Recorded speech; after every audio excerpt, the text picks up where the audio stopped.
según nuestras estimaciones y lo que está en el marco fiscal, son cerca de 70 billones de pesos que hoy en día se transfieren a las regiones en el Sistema General de Participaciones. 1 de cada 4 pesos de los ingresos corrientes de la nación se están yendo o se han ido en la última década a las regiones. Hola a todos, un gusto saludarlos. César Pavón, director ejecutivo de Investigaciones Económicas de Corfi. Bienvenidos nuevamente a nuestro podcast Hablemos de Economía. Hoy es el podcast número 19 y tenemos el gusto de contar con nosotros con el nuevo director del Comité Autónomo de la Regla Fiscal, Juan Sebastián Betancourt. Hola Juan Sebastián, qué gusto tenerlo con nosotros. César, qué alegría estar aquí con ustedes. Bueno, entonces el día de hoy el objetivo y lo que queremos ahondar es, ha habido un tema que mucha gente nos ha preguntado y es la reforma del Sistema General de Participaciones, en particular este proyecto legislativo, el proyecto legislativo número 18 del Senado, que creo que todos nos han preguntado como, venga, esto por qué nos debería interesar. Es un tema que lo abordamos ya en un informe previo que titulamos Proyecto de Ley del SGP, Reactivación, Autonomía de las Regiones, sí, pero no así. Pero sí creo que hay bastante desinformación, entonces pues sí quisimos del equipo de Corfi explicar desde un principio qué es esto, porque creo que sí surgen muchas dudas de esto, por qué nos debería importar. Y por supuesto, y aprovechando este privilegio de tener al nuevo director del CARF, quien ha hecho unos análisis muy exhaustivos de cuál puede ser su impacto, y creo que con eso uno sí puede ver y revisar y entender bien por qué es relevante hablar del tema y más en esa coyuntura en que estamos. Entonces, Juan Sebastián, si le parece, partamos de lo básico y expliquémosle al público qué es el Sistema General de Participaciones. Nosotros lo pusimos bien en el informe, pero sería bueno que ustedes desde el CARF también nos contaran en general, y sé que ustedes también lo han analizado muy bien, como la relevancia de las transferencias del SGP. Nosotros lo resumimos en el informe como, mire, esta es la bolsa y la principal bolsa, porque hay varias bolsas. Es la principal mecanismo de transferencias a las regiones, entendiendo las regiones como gobernaciones y alcaldías. De hecho, según nuestras estimaciones y lo que está en el marco fiscal, son cerca de 70 billones de pesos que hoy en día se transfieren a las regiones en el Sistema General de Participaciones, concentrado en los servicios básicos, y de hecho se establece en la Constitución en 2 artículos, pero es básicamente los servicios de educación, salud, agua potable, y es básicamente la principal fuente de ingresos que recibe por parte del Gobierno Nacional Central a las alcaldías. Se les da a las alcaldías a las gobernaciones. Además de esto, creo que es importante ir un poco atrás y entender por qué surgió este mecanismo. Como ya dije, fue creado en la Constitución del 91, con estos 2 artículos que básicamente querían dar fortaleza fiscal a la descentralización. Entonces es camino de descentralizarlo. Y aunque se crearon primero unos 2 transferencias, fue en el año 2021 cuando ya se creó el Sistema General de Participaciones. Inicialmente tenía previsto que este sistema aumentara su participación hasta un 46,5%, que es de hecho lo que el proyecto de ley está actualmente proponiendo. Sin embargo, y es importante el contexto por ello, en el 2001 se reformuló porque se generó unos problemas fiscales, en particular por los temas pensionales a finales del siglo pasado. De hecho, fueron unas razones que se han adjudicado a gran parte de la crisis financiera que tuvimos del cierre del siglo pasado, y de cierta manera, como para modular el gasto que estaba previsto y sortear esa crisis que tuvimos, se creó una regla temporal, se creó el Sistema General de Participaciones, ya estipulando claramente la participación que iba a tener cada uno de los sectores previamente dichas, y se determinó que iba a estar determinado no con el crecimiento de los ingresos nacionales corrientes, sino con la inflación. Esto naturalmente, y lo que sí pusimos en el informe, es que sí dio una disminución, al menos en la participación que tenía hoy en el peso, que así es como estaba midiendo anteriormente, en el peso sobre los ingresos nacionales corrientes. Pasó de ser cercano al 40% a ser cerca del 30%. Además, en el 2008 se volvió a modificar, digamos que se postergó, la idea es que se implementara nuevamente un criterio diferente de asignación, pero se postergó esta regla de que estuviera supeditada la inflación hasta el 2017, así que digamos que tuvimos como una transición del 2001 al 2008, al 2018, perdón, en la asignación de participaciones, que naturalmente creo que hay que aceptarlo, y yo sí creo que es buena la discusión de por qué uno tendría que creer que puedan aumentar las transferencias de los próximos años, pues porque sí es cierto que ha disminuido su participación relativa a lo que se ha contemplado inicialmente. No obstante, creo que bajo estos regímenes de transición se cambiaron mucho las reglas, se hizo una asignación al gobierno nacional central y estamos en el debate hoy en día, y qué pena que le dé largas, pero es importante como esa introducción de contexto de que es el sistema general de participaciones y el contexto porque es su relevancia en la discusión de la actualidad. No sé, Juan Sebastián, ya hablando del contexto, ya nos centramos por supuesto en lo que es el acto legislativo, pero ¿qué más le parece relevante para contextualizar a la gente y a nuestra audiencia de por qué es importante el SGPI y cuál es la fuente de discusión que tenemos en la actualidad?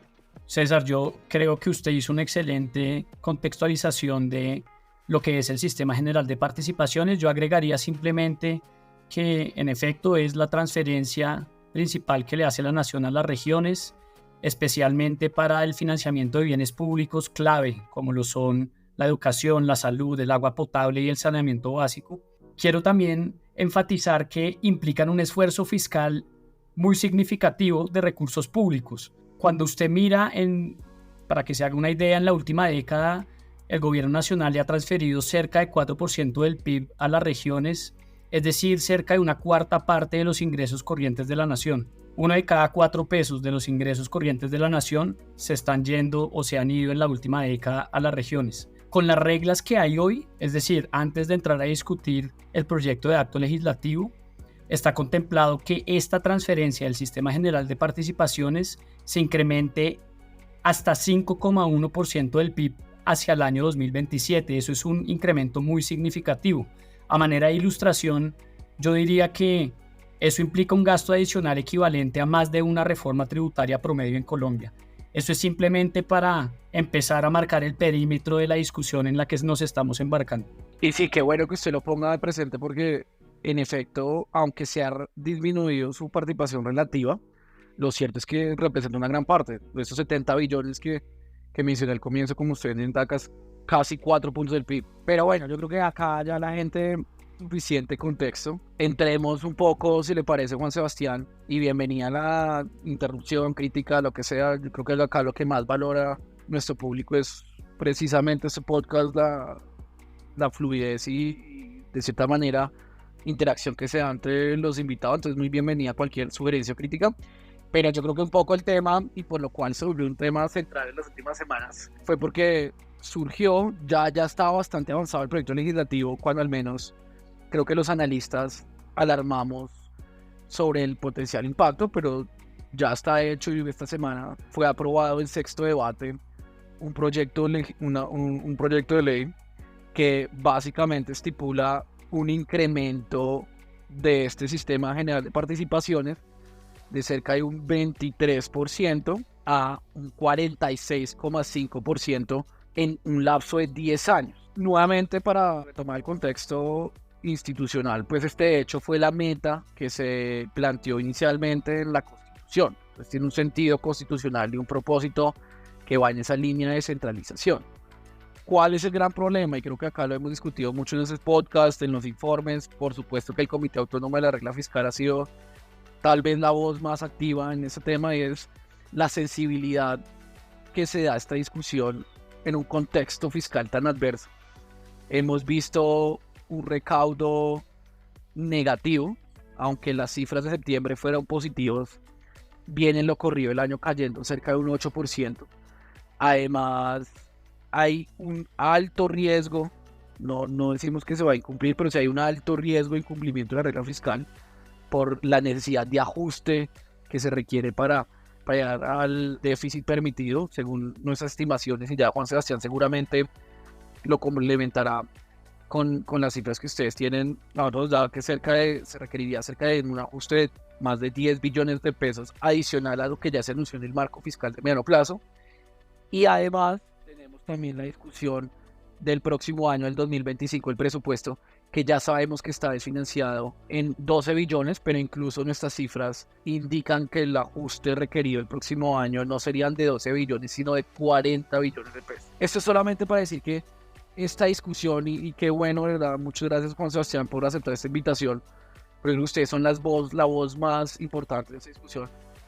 En un marco fiscal tan adverso, una propuesta de este tipo, además, y es importante notar lo que el proyecto de ley consiste en dos artículos. Uno que es el que ya mencioné, que es aumentar la participación del SGP de un 22, un 23%, un 46% de los ingresos nacional corrientes.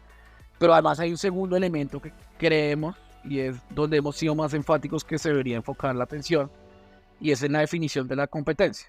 El segundo artículo dice: se definirán las competencias las nuevas competencias y los nuevos roles bajo esta nueva asignación de recursos, pero un poco, y la principal preocupación que surgió no solamente de Corfi Colombiana, sino la mayoría de analistas, ANIFE, Desarrollo, por supuesto la regla fiscal, es que no se supeditaba la discusión de competencias a la asignación de recursos. La propuesta inicial y la que estamos discutiendo en este momento, ya vamos a ver cómo fueron las modificaciones, pero era básicamente incrementar el gasto a una senda que, según nuestros pronósticos, nos daba que el déficit del gobierno nacional central llegaría a superar el 7% del PIB, mientras como porcentaje del PIB las transferencias pasarían de cerca de 4% del PIB, que ya lo hablamos, a cerca del 9%. Esto, sin lugar a dudas, y bajo cualquier escenario, nos daría un incumplimiento de la regla fiscal, según sus cálculos, y sería claramente un escenario fiscal muy adverso ante ya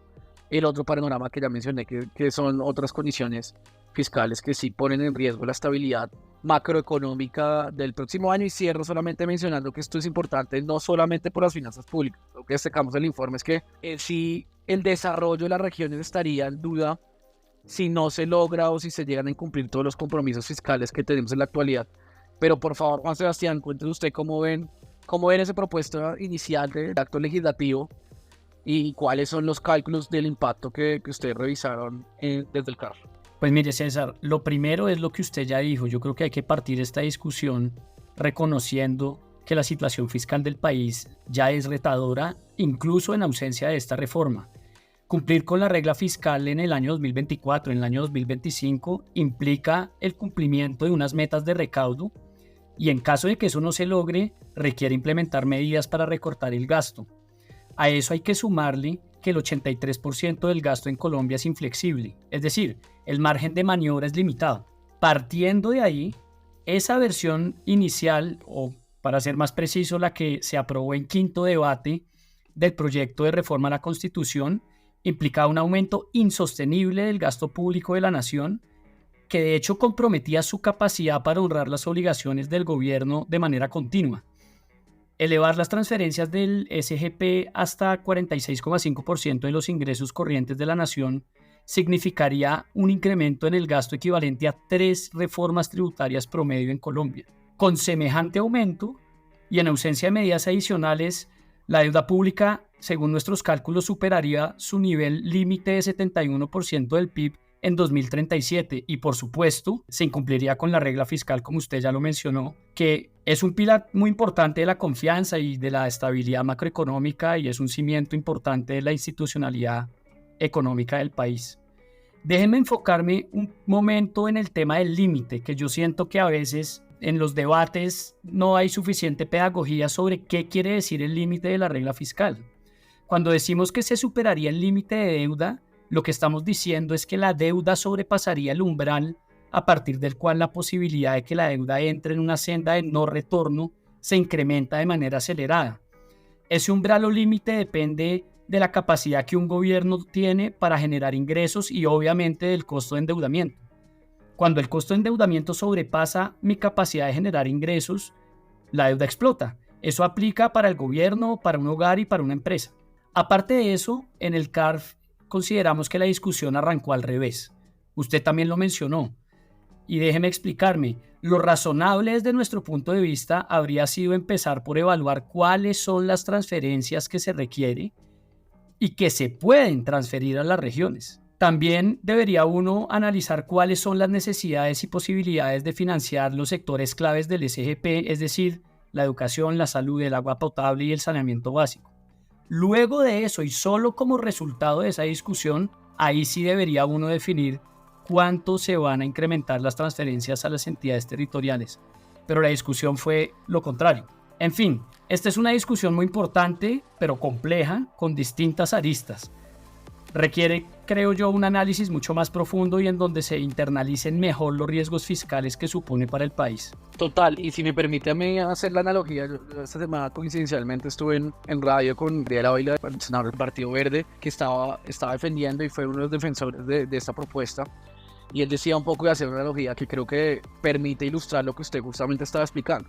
Y era, mire, él como presentaba el proyecto de ley es como cuando el papá entendiéndose como gobierno nacional central, no lo dije yo, lo dijo el senador, es como cuando el papá ve a su hijo que quiere volverlo como un adolescente, y es su hijo y adolescente entendiéndose como los territorios, las gobernaciones y los municipios, y las ciudades, los alcaldes.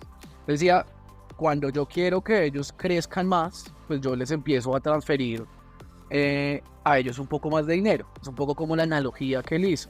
Pero yo en contrarrespuesta, lo que le dije fue, pero senador, entonces, ¿qué pasa uno si él, cuando hace esa transferencia, que es una intención, digamos, ideal, y yo creo que estamos todos de acuerdo en que la descentralización, más en este punto de desarrollo del país, es una discusión muy interesante y necesaria?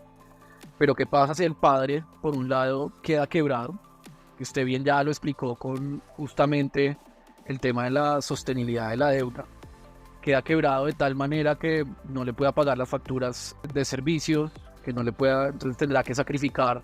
Si yo le doy a mi hijo más plata, pero no tengo más ingresos, pues naturalmente no le podré pagar los servicios eléctricos, no le podré pagar la salud, no le podré pagar la seguridad, que creo que es un poco la analogía que me parece muy clara, le permite a uno visualizar la trascendencia del tema. Y lo otro además es entender las responsabilidades, como si el papá le dice al hijo, bueno, no le doy más plata, pero lo primero que uno debería preguntarle es el hijo que está dispuesto a aportarle más a la casa.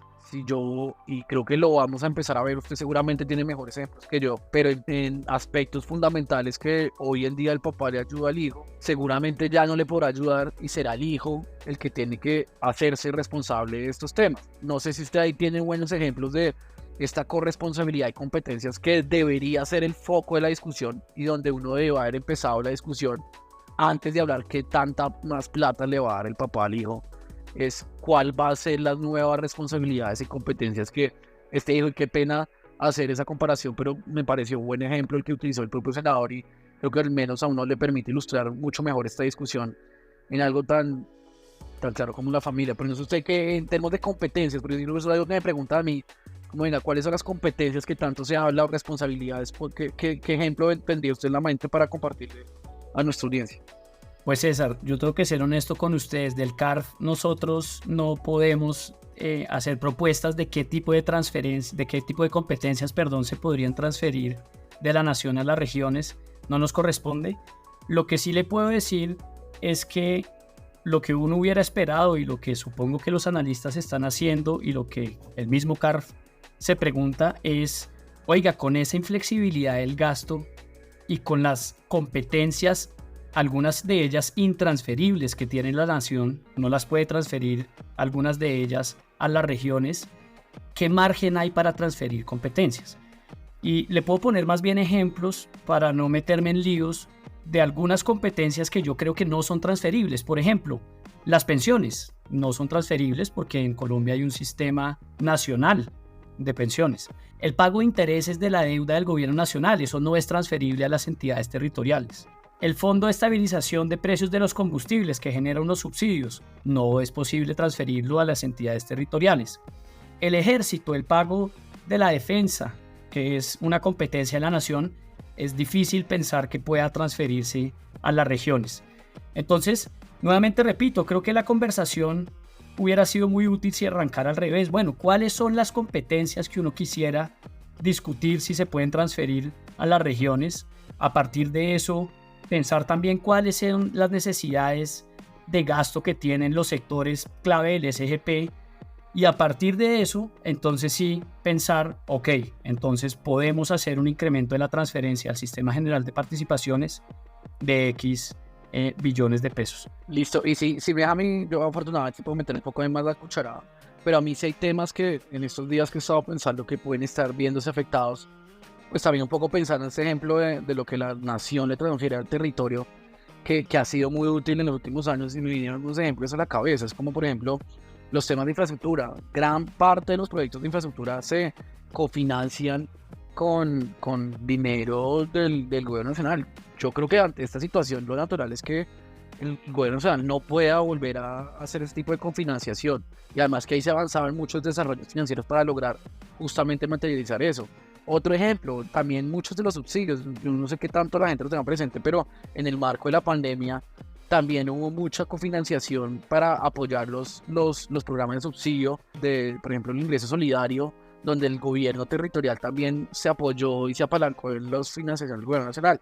Creo que en cualquier caso, y entiendo por supuesto, y gracias por la sinceridad, pues no, me parece muy serio de parte del CAR, no son los temas que le incumben, pero creo que sí podemos al menos dar unas líneas y para explicarle mejor al público cuáles son los temas sensibles, y yo creo que ahí es muy clara y muy importante esa definición, porque volviendo al ejemplo del papá y el hijo, eso es como si le estuviera duplicando yo la mesada que le doy a mi hijo, con los mismos ingresos que recibo, con la posibilidad de quebrarme y además sin obtener una contraparte. Pero entonces, si quiere, Juan Sebastián, un tema que yo creo que sería muy valioso, porque en particular los comunicados recientes del CAR, y ahí sí me gustaría que ustedes nos contaran las cifras ya actualizadas, porque lo cierto, y también hay que admitir un poco el avance que se tuvo en el sexto debate en Senado. Recordemos que esto ya pasó su sexto debate, le quedan otros 2 debates en la Cámara de Representantes, pero sí hubo cambios notables, o al menos para destacar en la discusión del sexto debate, un poco ya con estas alertas de los analistas económicos, pero también, por supuesto, que el Congreso mucho más atento y dispuesto a ver todos los puntos de vista. El principal, y ahí me gustaría que ustedes nos contara un poco esto, cómo cambia el escenario fiscal, fue que se redujo de un 46,5% a un 39% el monto estimado. Además, se amplió el plazo a 12 años de la implementación, supeditando además, y este es el segundo factor que creo que vale la pena discutirlo, supeditándolo además a que sí se haga una revisión de las competencias del Sistema General de Participación. Yo creo que esos 3 fueron las noticias iniciales que podemos discutir. Primero, la reducción de un 46,5% a un 39%. Ustedes, eso como qué tanto les cambia el escenario fiscal. Segundo, supeditarlo a una ley de competencias. Y tercero, por supuesto, un tiempo mayor. Incluso entiendo que quedó que no podría ser antes del 2027. Es decir, y muy probablemente esto ya será un problema que el próximo gobierno tendrá que enfrentar. No sé, ustedes desde sus cálculos, me parece muy valioso y bien el comunicado que ustedes hicieron, compartir las cifras con cómo cambió frente a lo que ustedes veían antes en la primera versión o en la reforma planteada para el debate sexto, frente a lo que salió finalmente de la comisión, del debate del Congreso. De acuerdo, César. Yo creo que usted resumió bien la mayoría de los cambios que hubo. La discusión del sexto debate implicó unas modificaciones que en el margen mitigan algunos de los riesgos fiscales, pero déjeme ser claro acá. El CARF sigue considerando inconveniente esta iniciativa en la versión actual. La razón principal es que sigue sin dar suficiente claridad sobre cómo se va a neutralizar ese impacto fiscal. Persiste la incertidumbre que genera percepción de riesgo ante acreedores del gobierno y calificadoras de riesgo. Aparte de los cambios que usted ya resumió, yo agregaría uno que me parece importante y positivo, y es el hecho de que la nueva versión contempla que la senda de transferencias del Sistema General de Participaciones debe ser consistente con el marco fiscal de mediano plazo. El hecho de que esto aparezca en la Constitución creo que va a ser relevante hacia adelante. Lo otro que resaltaría, y usted también lo mencionó, es que ahora digamos, la entrada en vigencia de este acto legislativo pues depende de la aprobación de la ley de competencias, que es donde se hará la discusión de qué responsabilidades se trasladan de la nación a las regiones. En términos de cálculos, lo resumiría de esta manera. En el caso de la versión del quinto debate, las estimaciones del CARF mostraban que el límite de deuda se superaría en el año 2037, es decir, superaría 71 puntos del PIB. Con este nuevo escenario, los cálculos que hace el CARF, y aquí déjeme tener un tecnicismo, estos son cálculos de equilibrio parcial, es decir, aquí no se están considerando algunos canales que son relevantes, por ejemplo, los impactos en la prima de riesgo, en la tasa de cambio, que a su vez eso retroalimenta y acentúa los efectos sobre la deuda, pero en el proyecto, en la versión aprobada en el sexto debate, lo que a nosotros nos da es que la deuda ascendería hasta 61 puntos del PIB en el año 2035. Pero algo muy importante, si bien este impacto es menor, en todo caso la senda de deuda sería ininterrumpidamente creciente, lo cual es un problema. En términos del impacto sobre el déficit fiscal, lo que a nosotros nos da es que la versión aprobada en el quinto debate implicaba un mayor déficit fiscal en el año 2035 de 2,5 puntos del PIB, mientras que en esta nueva versión del sexto debate, ese impacto se reduce a 0,9 puntos del PIB frente a un escenario sin reforma. Lo otro que yo diría que queda pendiente de mejora es que se establezca un mecanismo de estabilización de las transferencias para mitigar el impacto de los ciclos económicos. Por ejemplo, en la versión actual, ante una desaceleración económica o una recesión económica, las transferencias a las regiones deben ajustarse inmediatamente, casi que en tiempo real.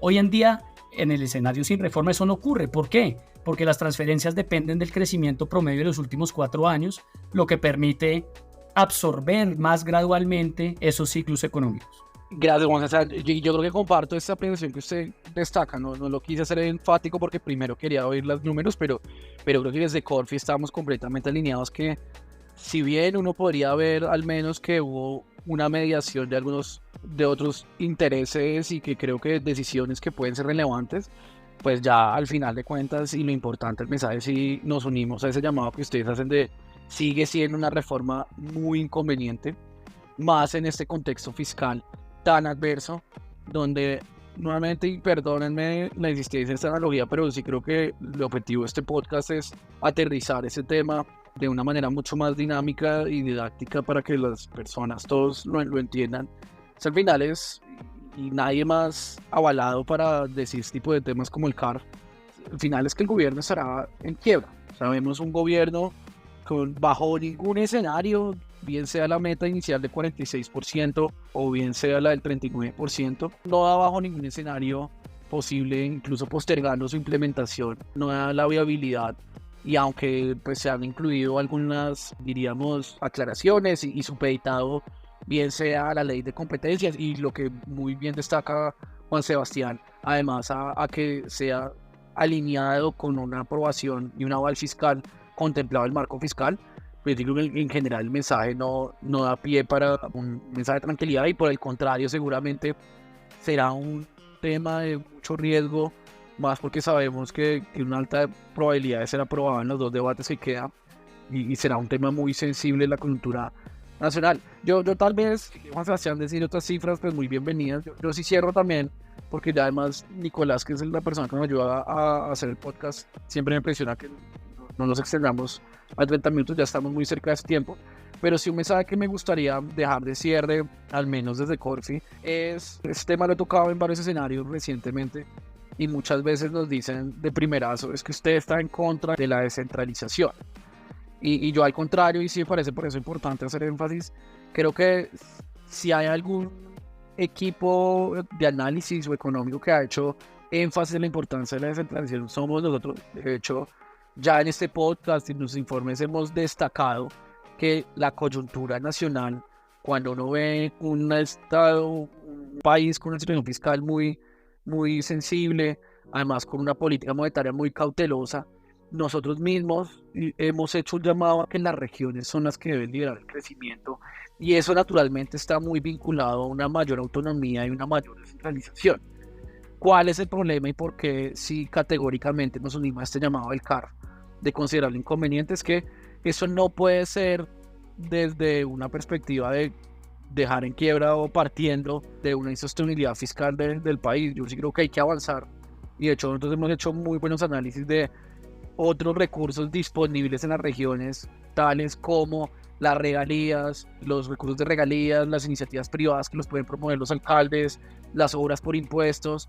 Son mecanismos que incluso han demostrado su ejecución en los últimos años, y además toda la literatura coincide que más que un mayor monto de transferencias, lo que más requieren los municipios en estas circunstancias y en este punto de desarrollo son apoyo en sus capacidades. Un poco el mensaje que yo sí siempre estoy compartiendo es: lo que requerimos es que ese papá acompañe al adolescente y como que lo permita y le lleve a ese camino de desarrollo para que digamos, se dé una efectiva descentralización. Pero sí creo que la discusión tal como se planteó y desafortunadamente estamos hasta un punto muy cercano a su aprobación, sí va en contravía de ese objetivo de una mayor descentralización. Al contrario, lo que vamos a tener es un papá que va a estar en quiebra y que no va a poder sostener muchos de los recursos que además mantienen al adolescente, y por ello también no solamente va a estar en riesgo la sostenibilidad fiscal del país, sino el propio desarrollo.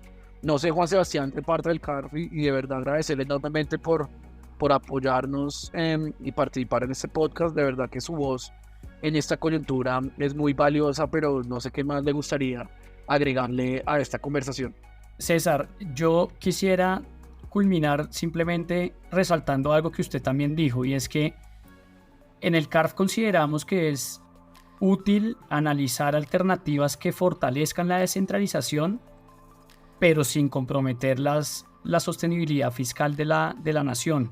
Yo creo que un análisis más completo de un proyecto de este estilo también tiene que considerar que el gobierno enfrenta un sinnúmero de necesidades de gasto adicionales, y le menciono algunas: el déficit estructural del sector salud, las implicaciones de la reforma pensional, la financiación del gasto climático. Son presiones no del pasado, son del presente y del mediano plazo. Total, y de verdad, Juan Sebastián, pues además felicitarlo por su nombramiento como nuevo director del CARF. Estoy seguro que estará muy presente en estas discusiones que tendremos en los próximos meses y años, y así seguimos esperando a un comité autónomo de la regla fiscal, como lo ha sido desde su creación y fortalecimiento en los últimos años. Lo destaco a manera personal, pero también a manera institucional, reconociendo la importancia que el CARF tiene en la coyuntura nacional, y yo estoy seguro que usted a cargo hará un gran trabajo y estará velando por esa estabilidad fiscal que, por ejemplo, en estas discusiones vemos que fácilmente se puede dibujar y se puede poner en riesgo. Entonces, pues de verdad, desearle los mayores de éxito en este nuevo cargo, y ojalá nos pueda seguir acompañando. Imagino que en la medida que pasen los días va a ser cada vez más difícil su agenda, pero desde Corfi Colombiana siempre estamos muy interesados en oír las voces que a uno le permiten explicar mejor estos temas, y además las voces más con mayor autoridad en los respectivos temas. Y acá, sin lugar a dudas, y de verdad, mil gracias por acompañarnos el día de hoy. Fue un gran privilegio contar a usted como la voz destacando los riesgos fiscales que hay en este proyecto de acto legislativo que está en curso en el Congreso. César, no, a usted muchas gracias por los buenos deseos, por la invitación, y espero que nos veamos pronto. Bueno, a todos muchas gracias, muy invitados a seguir nuestra página web, nuestros informes, y seguir compartiendo, discutiendo y comentando sobre estas opiniones que intentamos presentarles desde diferentes medios, y en esta oportunidad desde este podcast que ya vamos por casi que la 20ª edición. A todos muchas gracias y estamos en contacto.